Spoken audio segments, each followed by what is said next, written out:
Also, thanks for inviting me to give a talk on planning intercity railway in China's megacity region and in this very beautiful campus. And I'm afraid you have chosen a very complicated topic and a very tough homework for me because for a couple of reasons. And we know one reason is that when the railway sector in China was sort of monopolized by the Ministry of Railway until very recent years. And recently, even though the railway regime has loosened up a little bit to allow participation of local state actors and non-state actors, but the policy process is still unknown to the general public. It remains as a top secret unless you can gain access to the critical information and critical very key person in these sectors.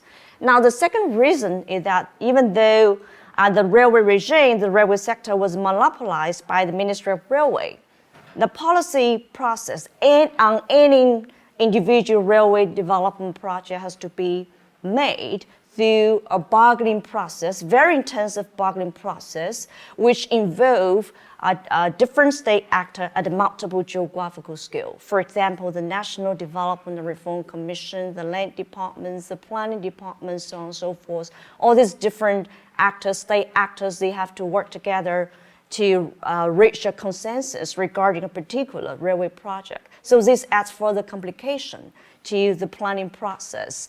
So in order to understand such complexity, because I'm not so sure how many of you know China, so I think it might be helpful for me to give you some background on the government structure of China. Government structure of China can be viewed from two perspectives. And one is a vertical perspective, which defines the horizontal relationship of which defines the hierarchical order of government structure.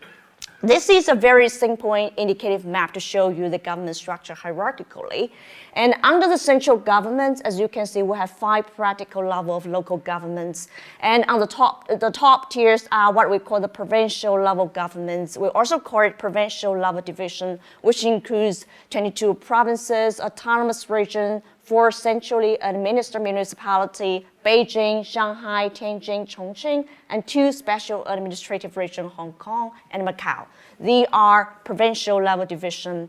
So follow this, we have the prefectural level governments and prefectural level divisions. Some of the prefectural level governments has been granted a little bit more power to become the sub-provincial levels divisions. And 2 examples we have to, because we're talking about part of Delta today.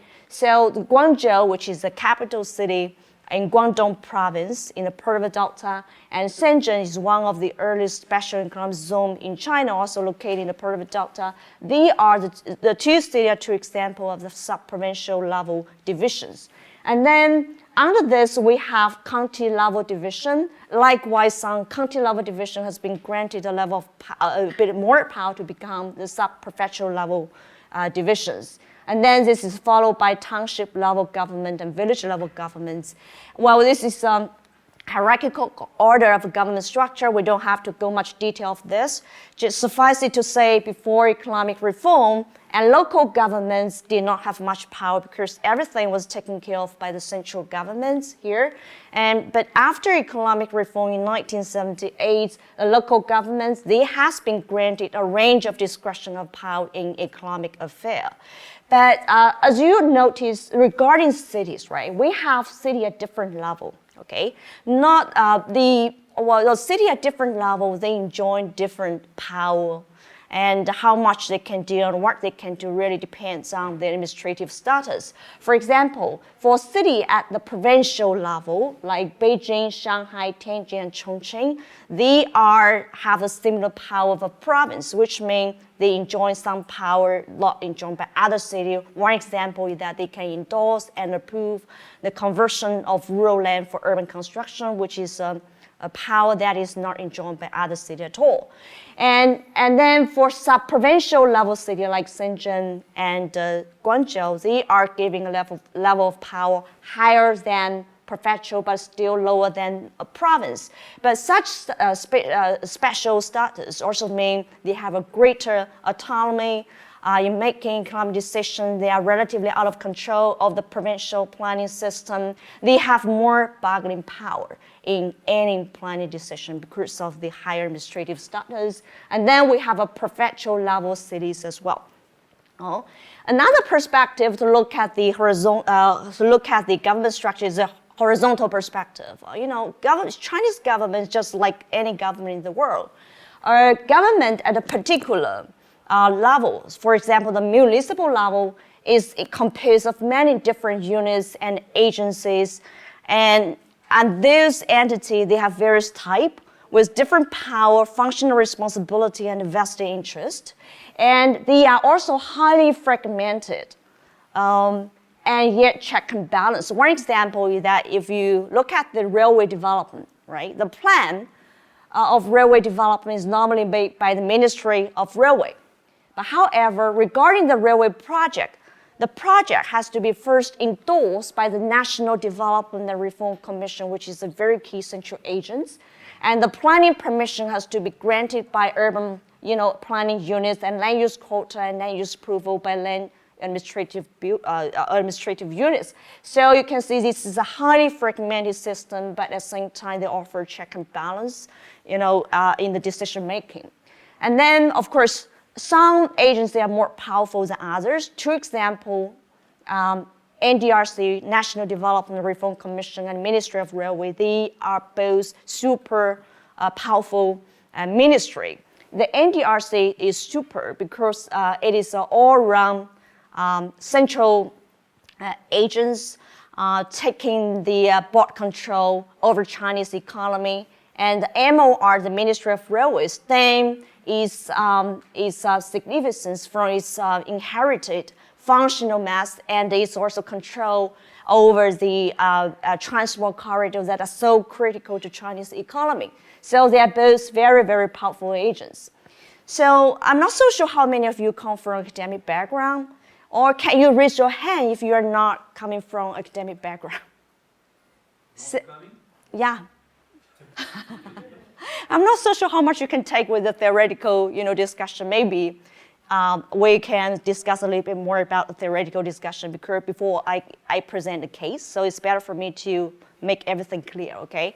So a little bit theoretical perspective. Well, China has changed a great deal over the past, decades, right? One amazing transformation is urban and regional governance. So that's why a lot of scholars try to capture those moments. So that's why we see there is a flourishing of scholarship in and beyond geography that has interrogated the spatiality of China's cities and region. So scale and space become one of the central issues of scholarly inquiry. And then within the existing literature, we actually can find two groups of scholars which offer different interpretation towards understanding the scale-space issue in China. And the first group, the one group, tends to emphasize the irreversible trait of decentralization and decline influence of the established hierarchy, because it is argued that because of economic decentralization, the top-down economic regulation has been just eroded away, just been eaten away due to decentralization, with the unidirectional transfer of power from the central government to cities and regions. So that's why we see the hierarchical structure is being replaced by territorial institution, and because the hierarchical structure has been weakened with cities, institution has been granted a range of power. And this kind of phenomenon is being reinforced by market reform because some formal state function has now been removed from the state sector to non-state sector to market player.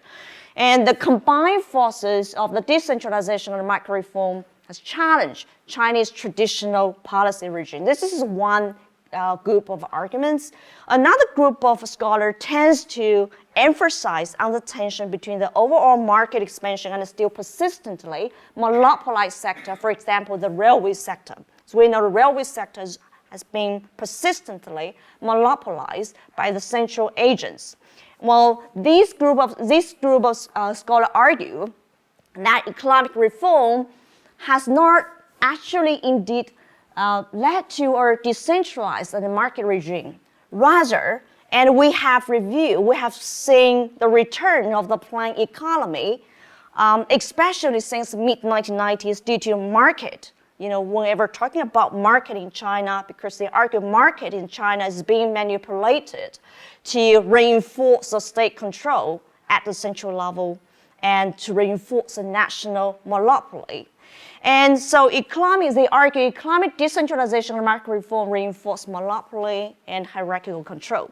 Well, these two groups of scholars, they offer very contrasting view, but with a sort of a common research interpretation, because both focus upon the one-sided and unidirectional process of transformation. Either they focus on the decentralization-induced deregulation and the rise of powerful local corporate states, or the deep-rooted centrally monopoly and top-down hierarchical control. They are very, very inspiring, and those scholars producing a very inspiring work, but this work might neglect some counter-trends that might be equally important for us to understand urban and regional governance in China today. So my research tries to sort of go towards meeting the deficiency in such a theoretical perspective.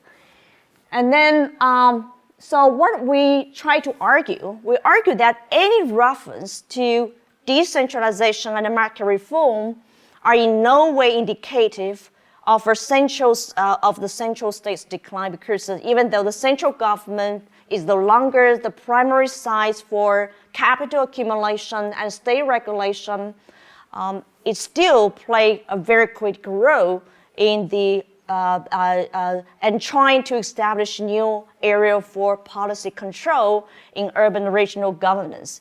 So likewise, any perspective to assume the continuation of central monopoly are not sign of a fixed and integral state system that resists changes. Rather, we argue that urban and regional fabric is now increasingly underwritten by a more sophisticated state regime.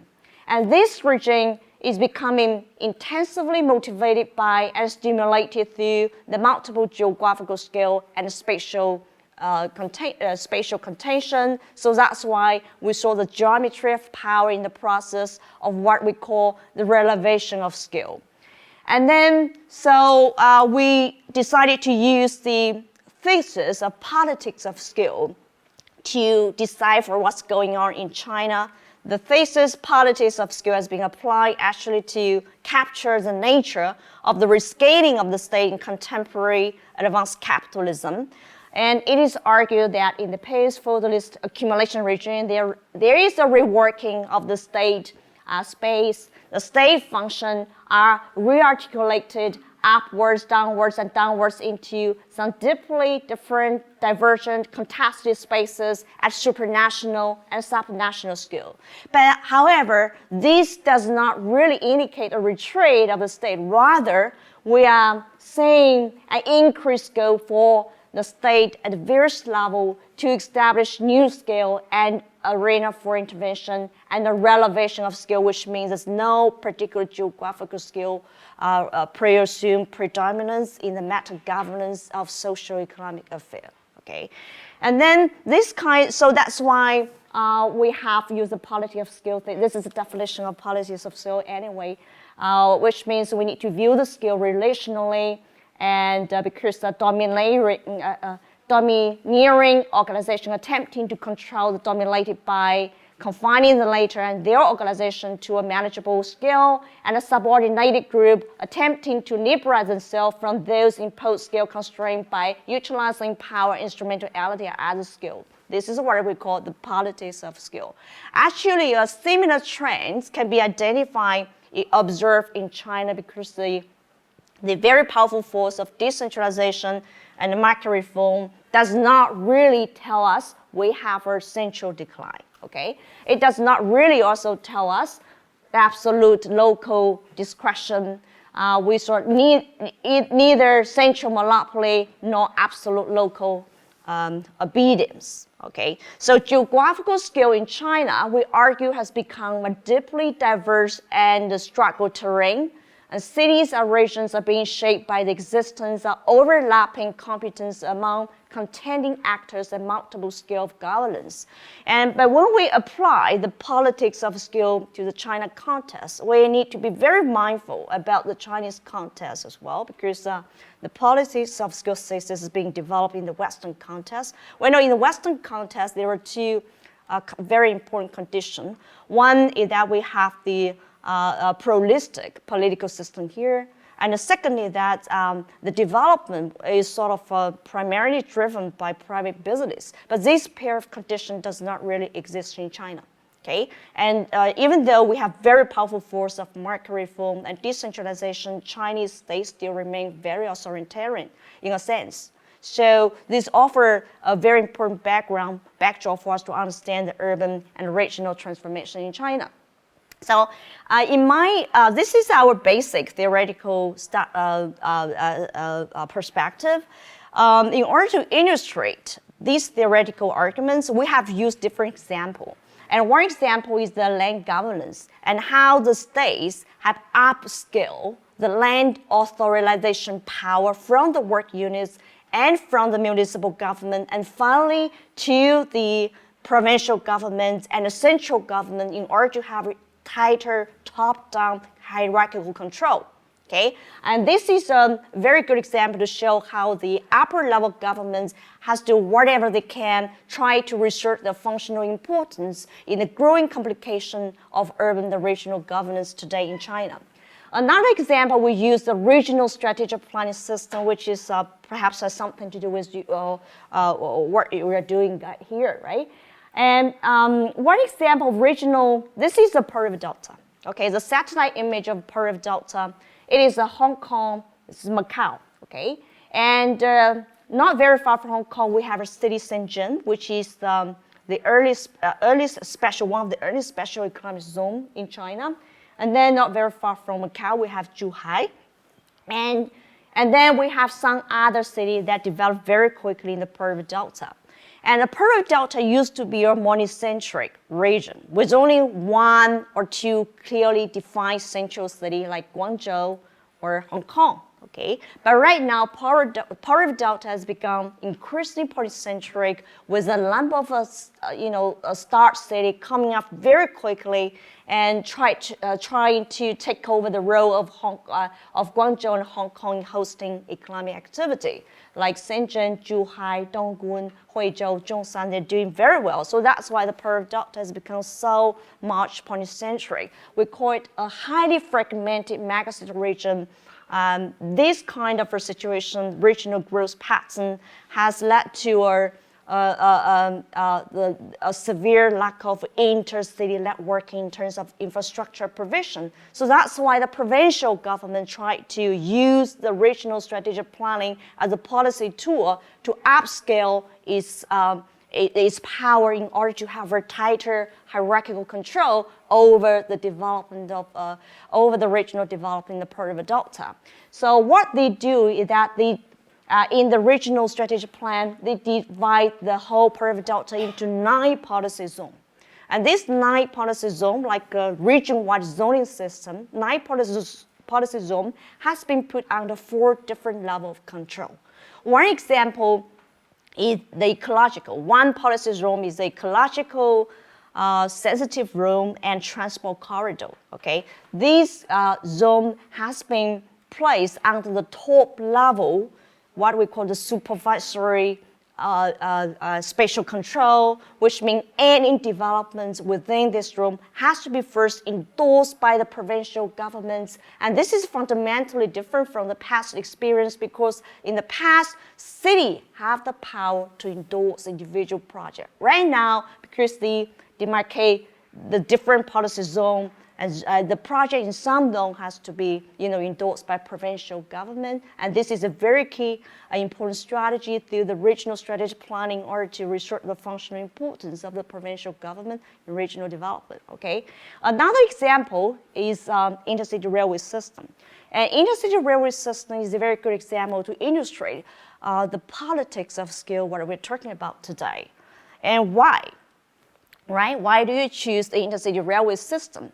So this is a map showing the 11 megacity regions in China, okay, 11. And then there are top 3, okay. One is a Pearl River Delta in the south. Another, Pearl River Delta is where Hong Kong, Macau, Guangzhou, Shenzhen are located.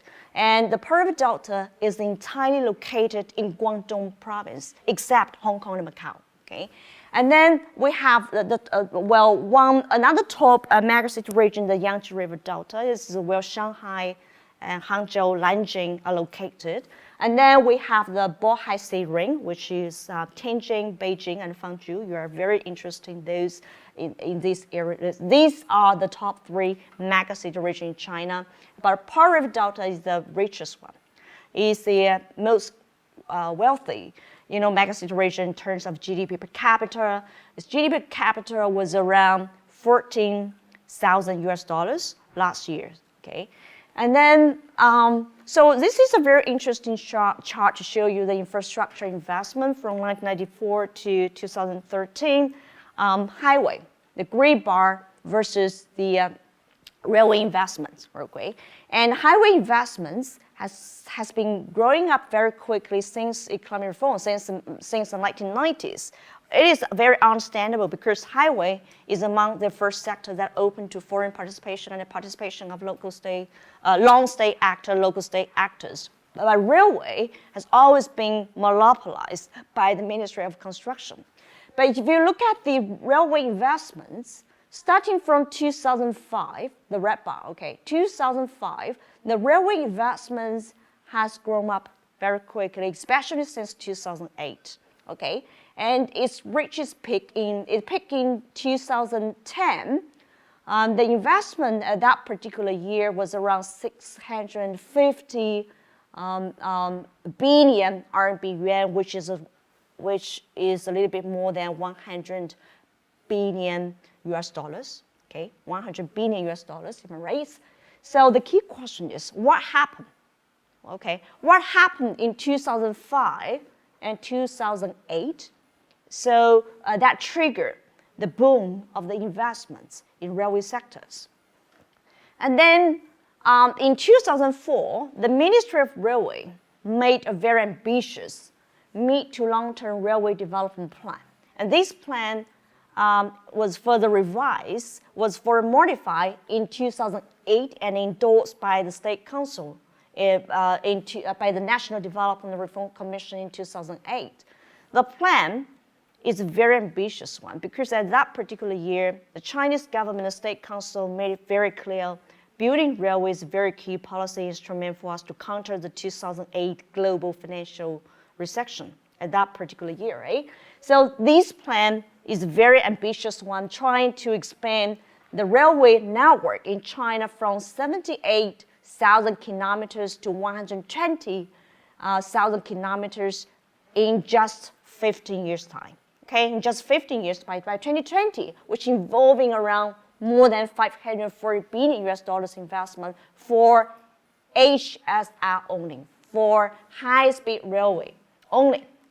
These investments does not really include those for a subway system at the municipal level or for intercity railway system at the regional level yet. Only high-speed railway already involve a huge investments, and then there are key interests among the local government to join this plan, okay, for such investments.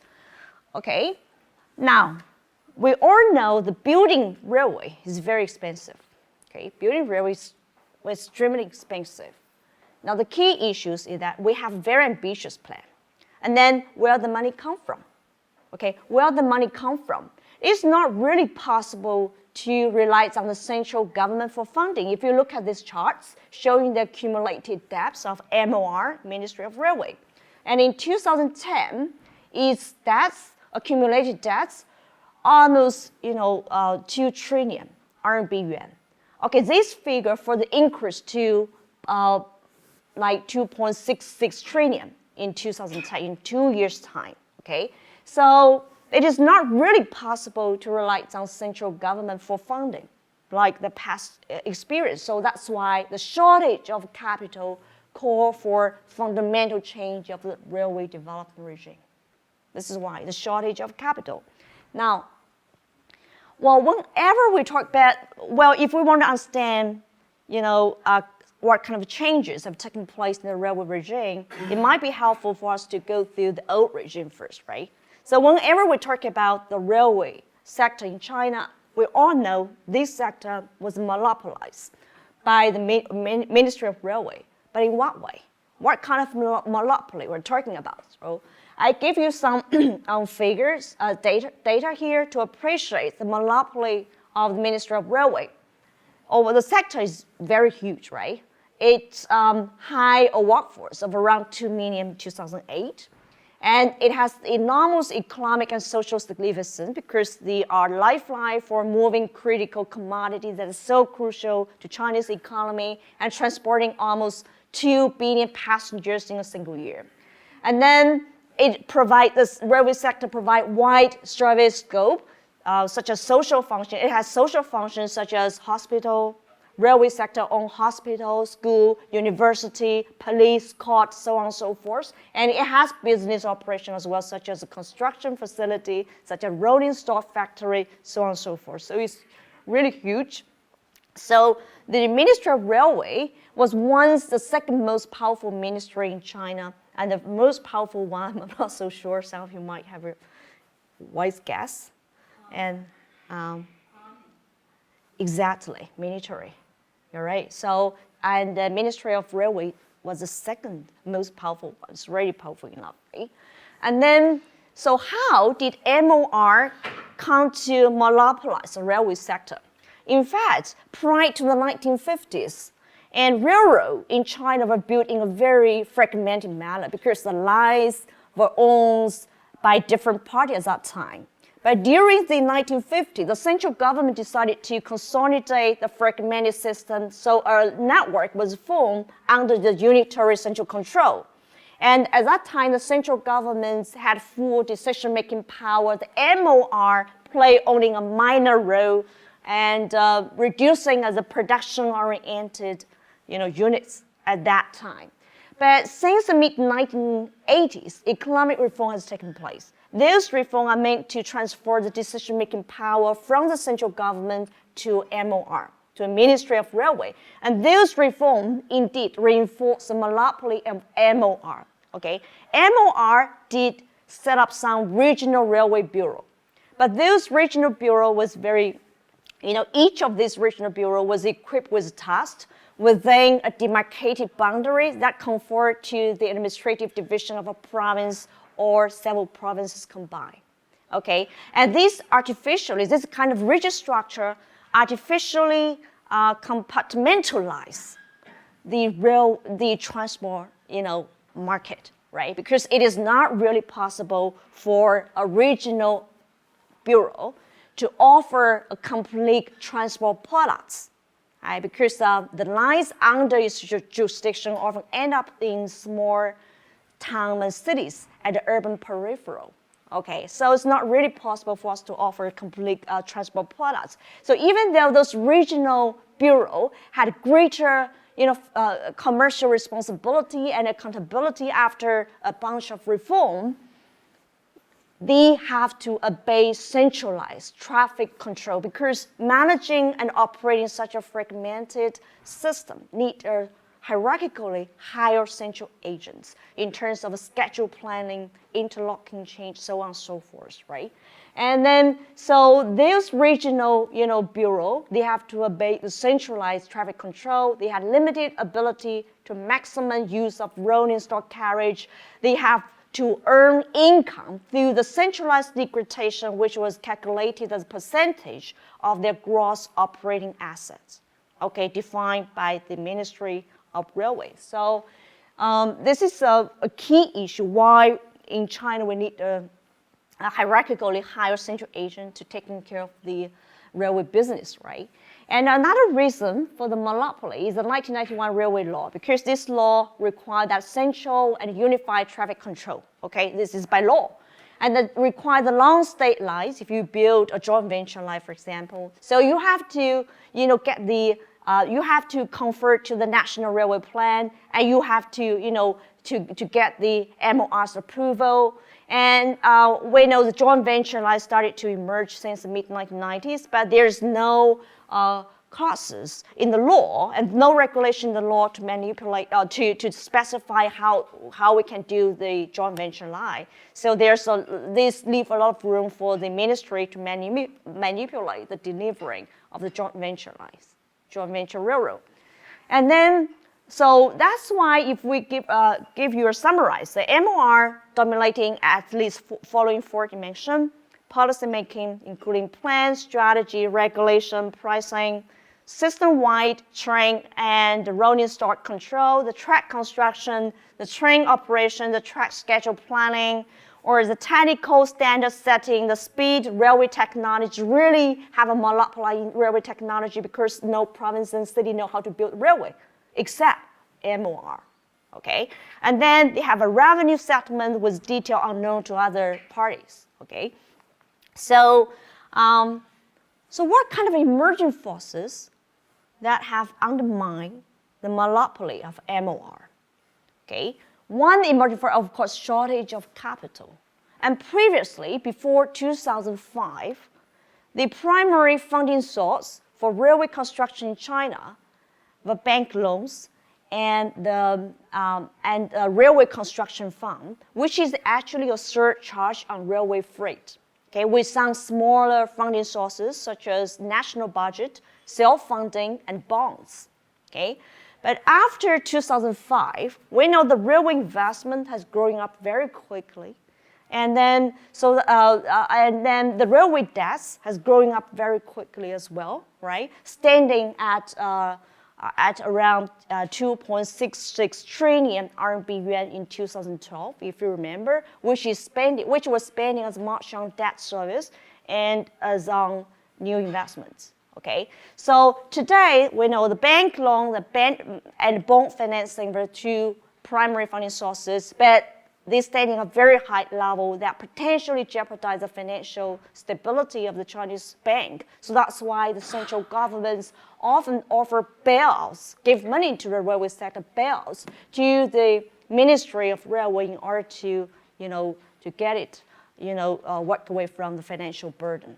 Okay, so this means the ministry faces a shortage of capital. That's why the financial problem burden forced MOR to develop JV line, because JV line is always developed through the cooperation of the ministry and the beneficiary provinces and cities. Okay, and through the ministry-province agreements, and it allowed participation of the local state actors. MOR, it's a way for MOR to reduce its financial burden, yet MOR at the same time trying very hard to remain control. But how? So if you look at the scheme of a typical joint venture lines, right? And then it is normally funded 50-50 by debt and equity, okay? And then the debts normally raised from banks by the JV, okay, JV as a company, and a commercial entity. And the equity often contributed by MOR and beneficiary provinces and city at a share of 50-50, 60-40, or 70-30. One major message is that no matter what, the MOR has to be the principal investor, has a big shareholder, has to ensure it has a larger share. So there's local equity in the form of land or in the form of funds which are also raised most likely from various financiers such as bank, okay? This is one of the reasons why the forces undermine the monopoly. Another reason is that MOR in recent years, or even no MOR today, but anyway, the central agents responsible for railway development, they found it increasingly difficult to obtain land for new line because land is actually owned by the local government. Urban land in China is owned by the state, but it doesn't really specify which level of state. Okay, so that's why normally urban land at the municipal level are de facto owned by the local governments. Okay, and then of course, if you want to develop a project, you need the land quota and the permission from the upper level government. But in terms of land, land is primarily a local asset. Okay, and then so the railway development regime, if we look at the new regime, traditional system undermine the local interests and property right of local governments. Because if you develop joint venture lines, and even though the provinces and cities contribute land and money, they do not really understand how to earn the income, because the income has to be earned through the central liquidation defined by the Ministry of Railway. And they have no power in schedule planning, interlocking change, so on and so forth. So that's why if you develop a joint venture lines, normally, the line will undermine the property rights of local governments. But at the same time, the MOR has to rely on local governments in railway financing, line planning coordination, land requisition, and resettlement, because only local governments can handle very complicated land, requisition, resettlement issues. So at the same time, the local state, they have to rely on participation in MOR to secure bank loan and land quota. So if you tell the Ministry of Land Resources, if you tell the central bank that this project is actually the joint effort of my province and the MOR, then it's much easier to get the bank loan, secure the bank loan and land use quota from the central government. Okay, so that's why this situation creates the room for the governments at the various level and their respective institutional agents to be engaged in long-lasting bargaining over the design and delivering of ICR for established hierarchy and bureaucrats to reassert their functional importance and avoid being taken over by others. So that's why we see the play of a politics of skill. Okay, and then if we, I sort of use an analytical framework to look at the politics of skill, and look at the three dimensions of politics of skill. One is the interministry conflicts, right? Especially the NDRC, National Development Reform Commission, and Ministry of Railway. And then,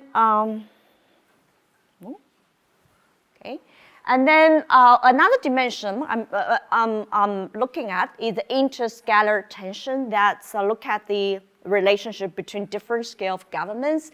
And the third dimension I would like to look into the politics of scale, the intercity politics, how different city at one particular geographical scale work together or negotiate with each other towards a working consensus, right? Intercity networking. So come to the case of Port of Delta. Let me quickly, how much time do I still have? I'm not so sure how much time. Okay, 15 minutes, okay. And then if you look at the Pearl River Delta Intercity Railway system, here again, this map, here's the Pearl River Delta, okay? Located in the south of China, it's entirely located in the Guangdong province in south part of China.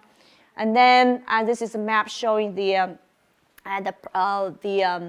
intercity railway system in the Pearl River Delta. The plan has 16 lines, okay, 16 railroads with a total length of around 1,500 kilometers and investment over 300 billion RMB.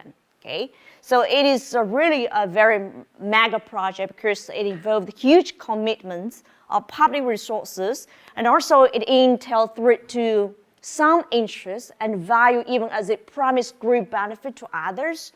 So it also involved multiple scale and multiple cities. Stakes are so high, the struggle over project authorization, technical parameters, planning, implementation are so hard to achieve. So that's why this is a very good example for us to study the politics of skill.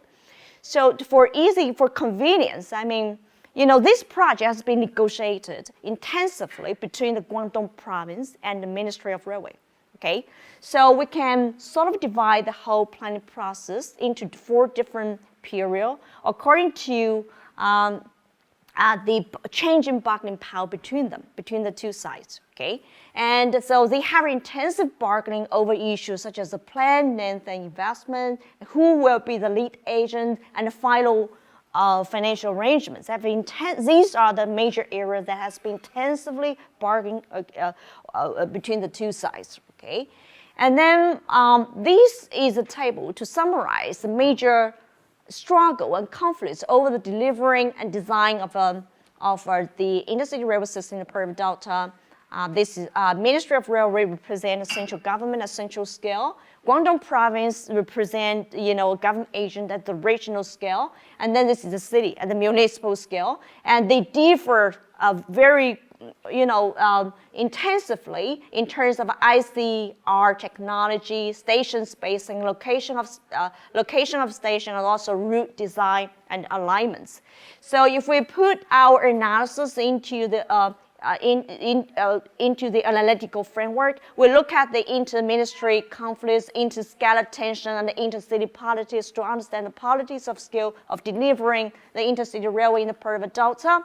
We first look at the inter-ministry conflicts, right?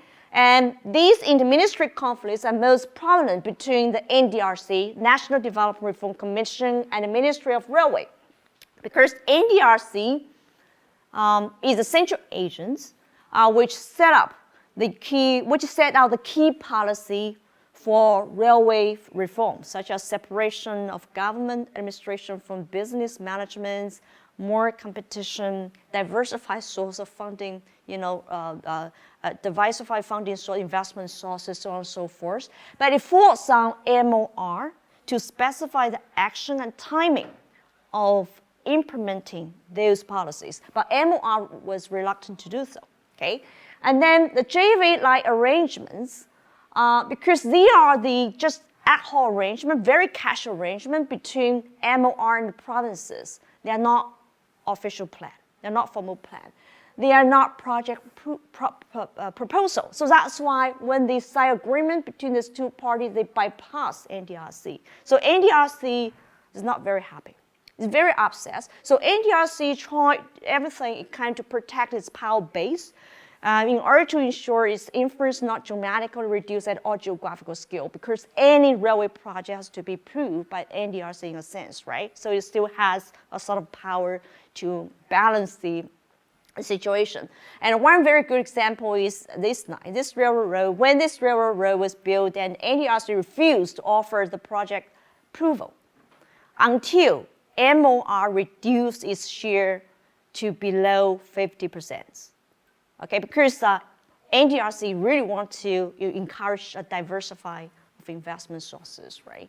And another conflict is that NDRC always want the MOR to invest in geographical, in the central and western part of China, which is much less developed, but much really lead in infrastructure, investment. But MOR would like to invest in advanced coastal region to tap the profitable line. So that's why it's a lot of conflicts.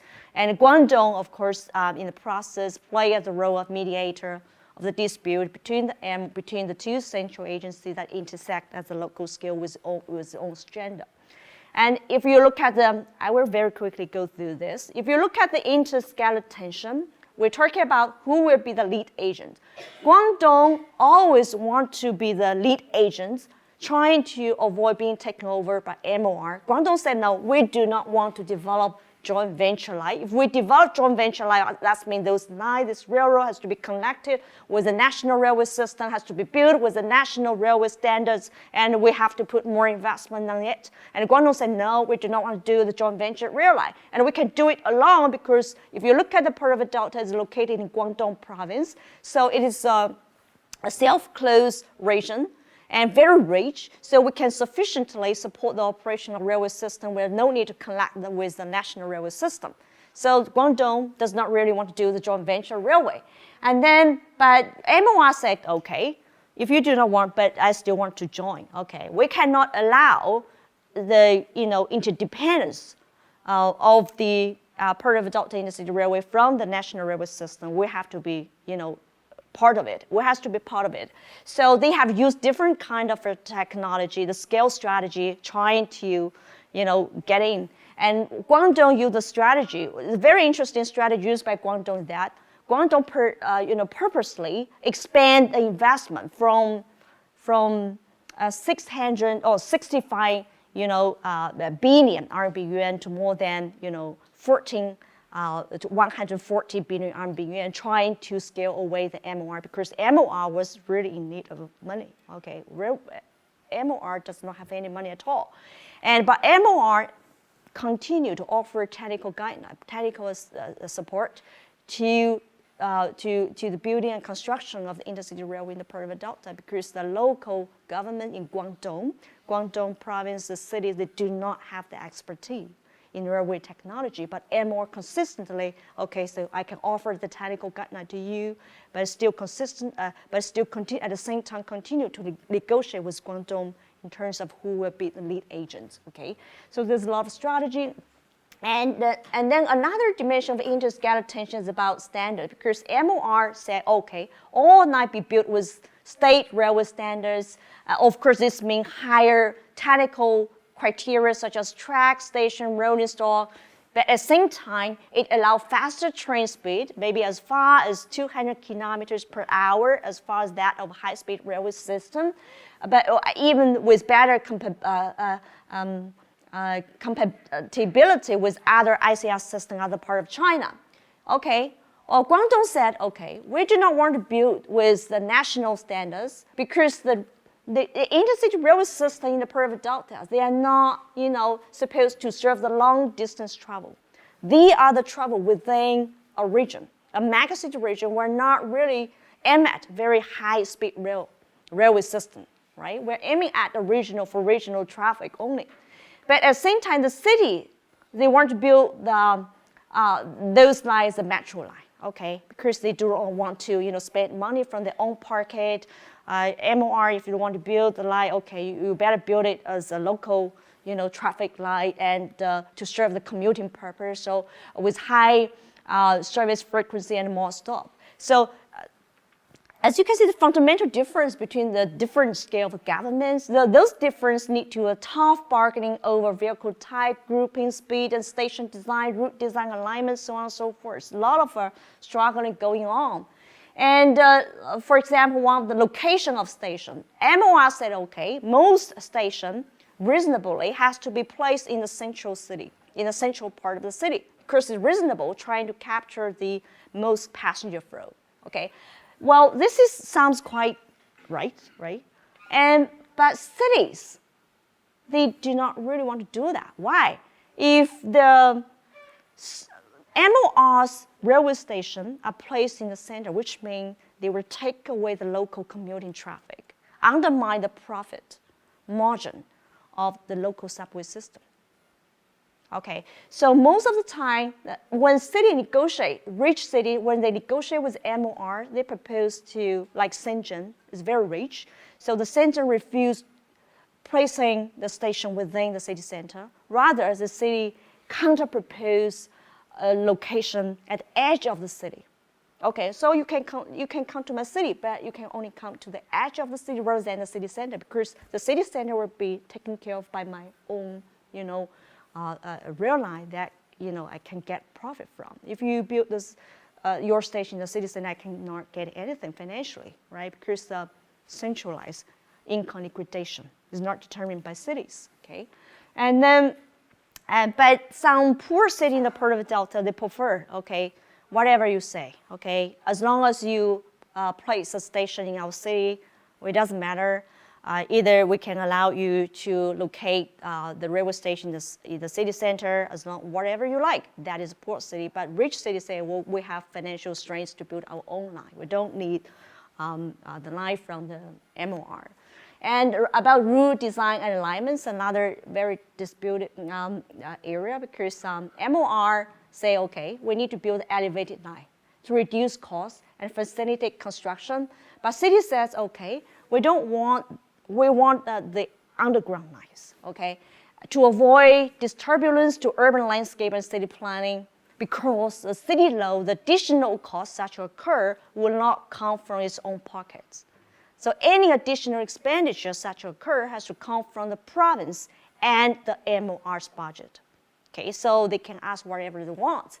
So in the end, the Guangdong is getting smarter. Okay, Guangdong say okay, and Guangdong made a new regulation to specify. So if you want to build underground lines, and then all the costs such occur has to be paid by the local budget. Okay, the new law, new regulation trying to specify, the dispute here. So this is the final results, right? We have the conflicts in terms of technology, station, route design. Guangdong province, this is what Guangdong wants. The provincial government, this is what city wants. And this is the final, negotiation results. So as you can see, no city got really what they all designed for, but no city lost whatever what they asked for either. Okay, they all get something, but lose something. Okay, this is final results. But intercity politics, okay, there's no institutional platform in China for a city to talk with another, nearby city. We have no institutional, platform for us to do that. But city can have ad hoc, agreements between themselves. And so the exchange can be either tangible or intangible. Say if you allow the railway past your territory to my city, and then I probably will solve the drinking water source problem for you. Some exchange like that, tangible or intangible, right?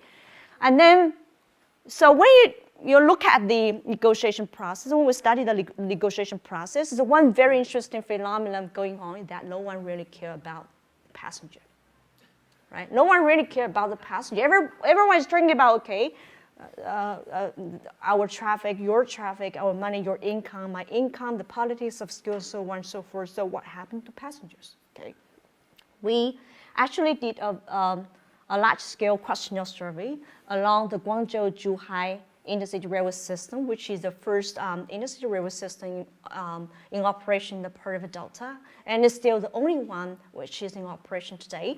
And then other 9 are under construction or under planning. And we send questionnaire. We collect more than 5,000 questionnaire survey from the passengers. So this is the Guangzhou-Zhuhai ICR line, as you can see, and this is the first line built as a joint venture railway, and with Guangdong in collaboration with the Ministry of Railway. So the speed was very high, was set at the high at that time, 200 kilometers per hour, as high as high-speed railway system. And then it also connected to the national railway system, okay? And this is one of the station along the line. So how I approach this question, we can divide the whole journey. If you are a passenger, we can divide the whole journey into 3 different segments, right? And from the your home to the railway station, that is one leg, right? And the time you spend on the railway system, on the train, or either the waiting in the railway station, is the second segment, right? And of the whole trip. And the third leg is that from the destination station to the destination for your final destination in the arrival city, right? This is the third segment.